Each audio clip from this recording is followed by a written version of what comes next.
Democrats making their Alamo wasteful government spending, funding DEI projects and plays in Ireland or in Colombia.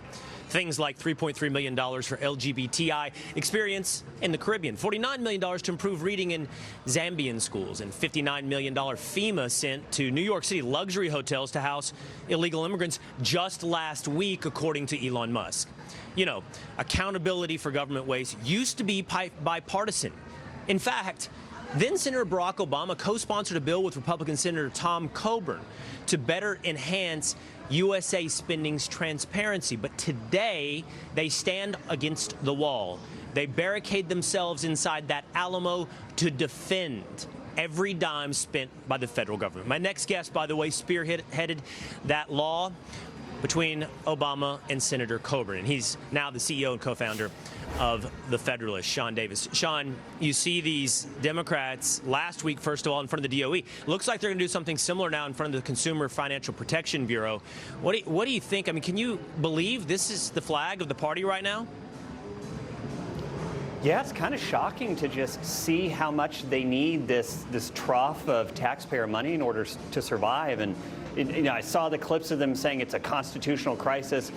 They're half right. It's absolutely a crisis, but it's a crisis for the Democrat Party because, as we're finding out as DOGE goes through the federal books, so much of that party and its tentacles are dependent upon completely wasteful, ridiculous hundreds of billions in taxpayer dollars being funneled to them and all their friends. So I totally understand why they're mad about the spigot get shutting off, but that doesn't mean it needs to keep going.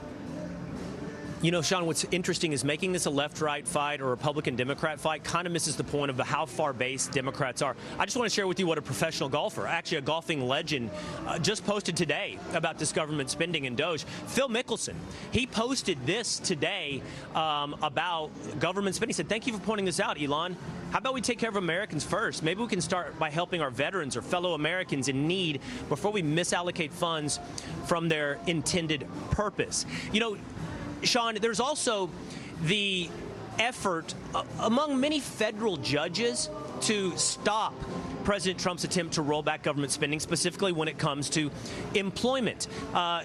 President Trump recently talked about this. He said, if we can't, as an executive branch, rein in spending, well, then how do we have a country? Listen to this from President Trump. And when a president can't look for fraud and waste and abuse, we don't have a country anymore. So we're very disappointed with the judges that would make such a ruling. But we have a long way to go. We have to look, we have to find all of the fraud that's going on. We have tremendous fraud, tremendous waste, and tremendous abuse, and theft, by the way. And the day you're not allowed to look for theft and fraud, etc., then we don't have much of a country. Sean, what do you make of the legal challenges to President Trump?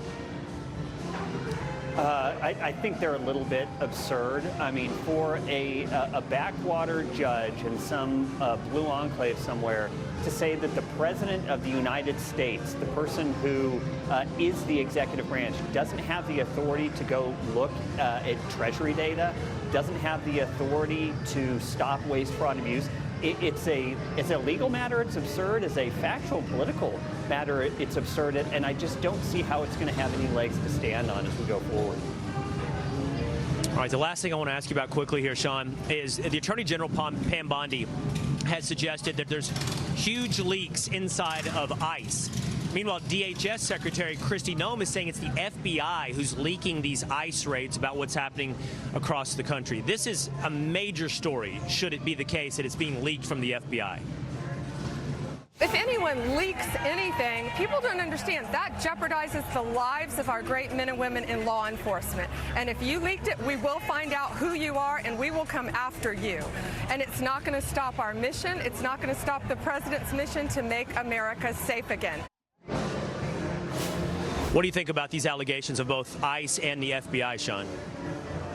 Well, I suspect the leaks are coming from both of them. When you have these agencies that have thousands and thousands of employees, many of them burrowed in and hostile to the administration, I would suspect that they're going to have to do some leak proofing in ratting out in ICE, in DHS, and the FBI.